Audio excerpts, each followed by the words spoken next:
Приехал к нам на ремонт автомобиль МАН с коробкой 16С181.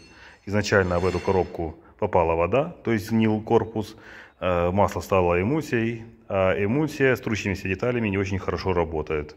В итоге все вот эти детали превратились в коррозию.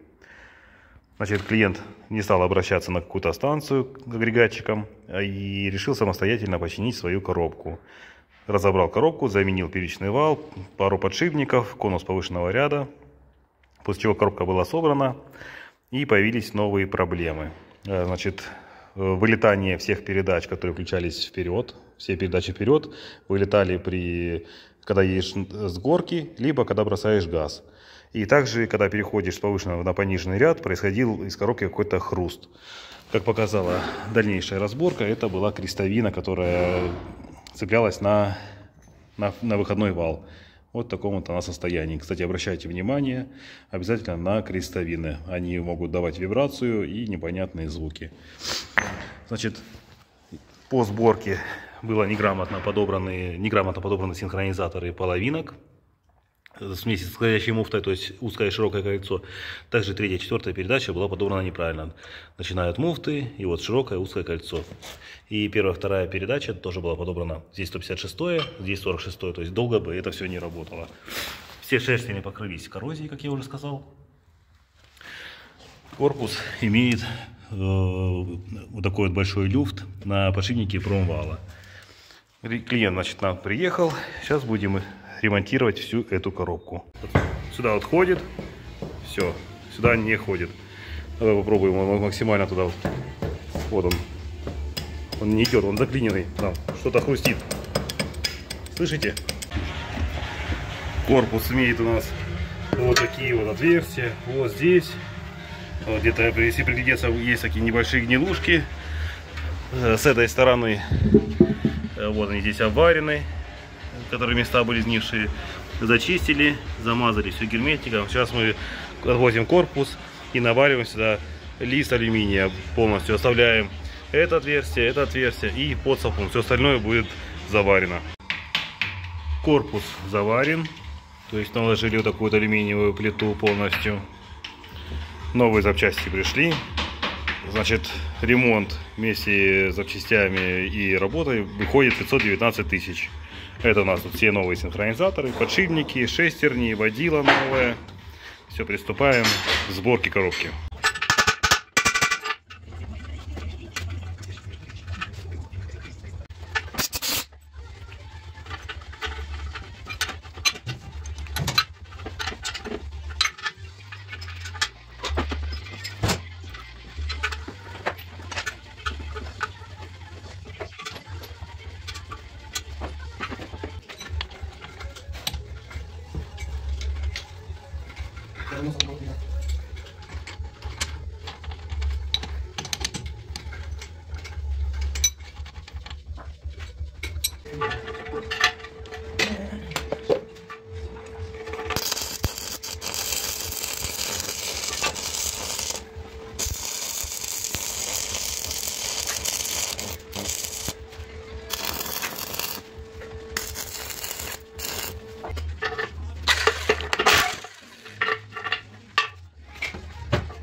Что там собрано?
Основная часть коробки собрана, промежуточная втулка установлена. Все, переходим к демультипликатору. Значит, водила уже мы меняем, при старом ремонте его оставили. Пальцы оставляем, которые не меняли до моего ремонта. Также здесь новые сателлиты стоят уже Еврейкамби.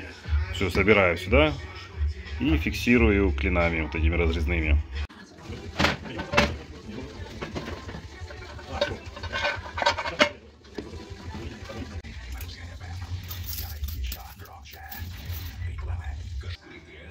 Коробка практически готова. Осталось только собрать кулису. На ней хотел бы остановиться немножечко поподробнее. Значит, судя по новому вот этому поводку, судя по тому, что сюда уже лазили, то есть меняли вот этот вот ремкомплект, могу сделать выводы, что здесь было разбито отверстие, где ходит вот этот вот пин. Ну и естественно то, что вот они работают рядом, два поводка, один ржавый, другой абсолютно новый. Вот, что я хочу сказать насчет вот этого, насчет вот этой вот втулки, вот этого отверстия. Бывает такое, что здесь не хватает смазки, и эта втулка начинает вырабатываться и начинает болтаться. Вот клиент, так как она тут сильно болталась, он поставил бронзовую втулочку, но не угадал с размером, и вот поводочек болтается. Из-за этого может быть три проблемы. Первая проблема — это вылетание передач на спусках, когда газ бросаешь, то есть все вниз, либо наверх, которые могут вылетать, ну то есть рычаг если наверх. Также может быть тугое включение рычага, как в стену упирается. Как в стену упирается, такая же проблема может быть, когда у вас стоит клапан рядов, влево-вправо перебиваете. Если у вас рычаг упирается в стенку, смотрите клапан рядов, который здесь стоит. И еще одна проблема: если втулка очень сильно будет разбита, вот это вот, клапан, вот этот вот, который блокирует воздух на ряды, он может просто не блокировать, и у вас на скорости будет идти воздух на ряды. Естественно, сожжет поводки и будет ремонт демультипликатора. Вот три основных причины, на что влияет вот эта вот часть. На той неделе мы поменяли вот такой же корпус, вот он. Поставили, кстати, последний в России. Вот сейчас хочу показать. Здесь также болтается. Но у этой машины была проблема тугое включение передач. То есть рычаг в стену упирался. Так как новых таких кулис уже не найти, то есть мы забрали последнюю, ну, корпус этот вот, пришлось приобрести бэушную. Сейчас я вам покажу ее состояние. Вот со старым пином, опять же. Вот смотрите. Он не болтается. Здесь, как здесь, да? Вот. Кстати, втулку вообще лучше не ставить, потому что можно не попасть по геометрии, так либо так завтулить. Проверяем. Как здесь болтается. И вот еще одна, по-моему, DAF или MAN, я уже не помню.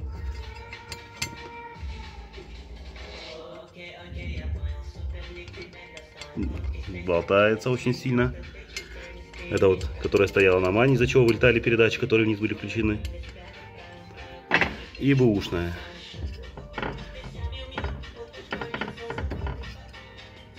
То есть состояние нового. Так что можно перебрать коробку, быть уверенным в коробке на 100%, но кулиса вам не даст нужного результата после ремонта. Как это происходило, не знаю, будет видно или нет. С одной стороны он хорошо сюда заходил, вот так вот, и воздух давил, получается, на край. А с этой стороны он как раз упирался вот в это ребро. И так как воздух давит сюда, где-то какая-то кочка, он раз и выбивал скорость нейтрали. Оп, вот так вот. То есть вот этот поводочек не должен болтаться в корпусе. То есть продемонстрирую еще раз. Если он сюда вот давит воздух, то ничего не будет. А если он сюда будет в ребро, вот так вот происходит. Начнем проверку кулисы. Воздух пока я ценил. Проверяем датчик нейтральной скорости. Сейчас у меня стоит на скорости. Ставлю нейтральную. Все, запищало. Перестала пищать. Запищала нейтральная. Включили скорость, перестала пищать. Все. Датчик нейтральный работает. Так, датчик задней скорости. Вот он, датчик. Все, срабатывает. Все, датчик реверса у нас тоже все работает. Сейчас будем проверять полностью кулису. Подключаю воздух. Все. Здесь фиксатор вот этот вот, он давит сюда воздух, поэтому если он будет болтаться в корпусе, вот, он будет максимально пытаться выдвинуть этот поводок в нейтральную передачу. Вот, видно, что он такой, то есть вот этот пин постоянно под воздухом находится. Да, проверка рядов. Ой-ой. Ряды отрабатывают. Проверяем защиту. Вот она, защита у нас отработала. Защита срабатывает, если какой-то датчик неисправен, либо коробка пишет, сигнализирует нам именно вот этим вот способом. Теперь проверяем половинки. Так, что-то у меня не зажато. Ага. Сейчас буду смотреть сервопривод. Что-то у нас с сервоприводом происходит.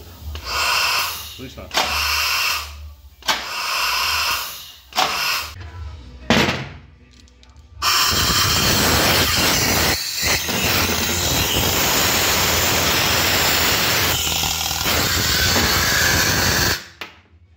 Разбираем, смотрим, что там. Так, кулиса разобранная, значит, смотрим, здесь имеется выработка. Вот она идет. Потом выработка огромнейшая. Вот она, ступенька, просто гигантская выработка, пальцем очень хорошо чувствуется. Вот она идет. Ну и также поводочек вот этот вот ржавый. Так как я изначально все это не проверил, так скажем, мой косяк, придется мне поставить донора. Я знаю, что у меня донор рабочий, единственное, что он был без гидравлики. Я сейчас этот шток выкидываю и ставлю вот этот вот шток под гидравлику. Значит, здесь у меня все в идеале. Тут выработки никакой нету.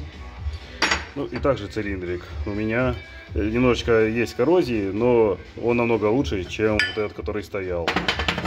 Ну, естественно, поводок буду менять. Этот ржавый с водой, который работал, будем менять на этот.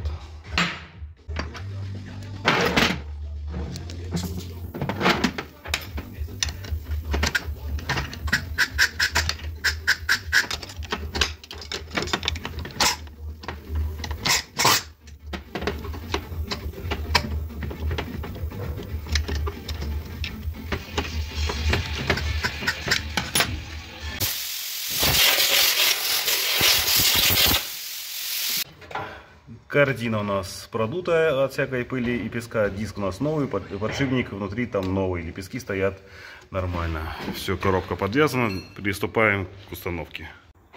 Установили коробку на свое место. Все стоит. Ряды, половинки, все переключается. Сцепление работает хорошо. Но при заводе машины появились странные звуки. Сейчас мы это продемонстрируем.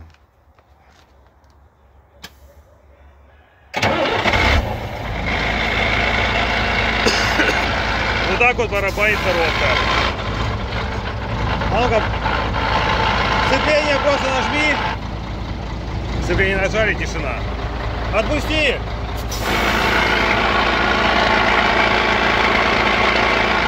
А ну-ка, газу чуть дай. Все, пропало.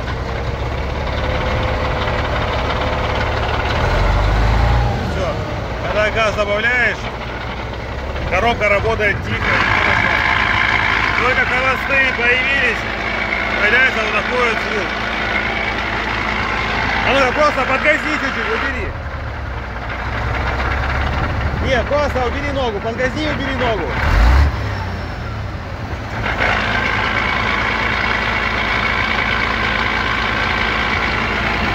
что нехороший звук идет. Это сейчас что, переключил? Куда? Что переключил? Флажок? На сцеплении стоишь? Сейчас мы переключили. Ну, что ты переключил? Я переключил. Кого? Флажок переключил. Вот сейчас, получается, флажок переключили и тишина. Давай в другую сторону флажок.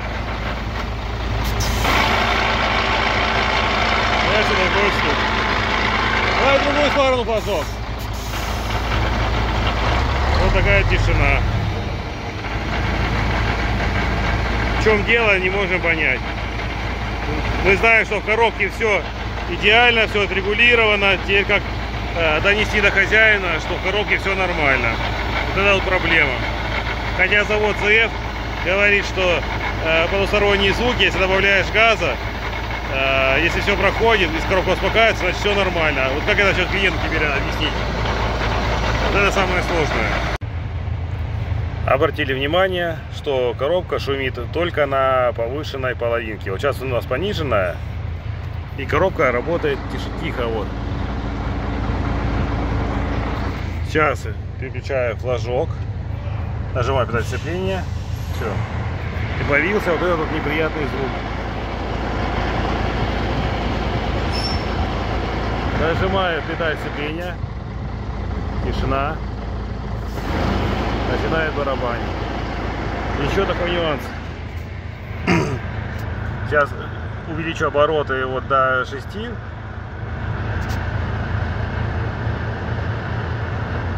Все. Как только стрелка дошла до 6, тишина. Отпускаю педаль газа. Начинает барабанить. Позвонил я хозяину машины. Сказал, что гарантия у нас год на эту коробку. Вот переключился, все, опять тишина. Отдаем машину. Если будет шуметь, конечно, будем снимать, смотреть, разбираться. Хотя я понимаю, что мы там ничего не найдем. Даже не знаю, что сказать. Такие моменты бывают. Самое главное здесь донести, что в коробке все нормально. Я уверен, на ней 100%. Вот добавляю обороты, все, стук проходит. Отдаем машину как есть.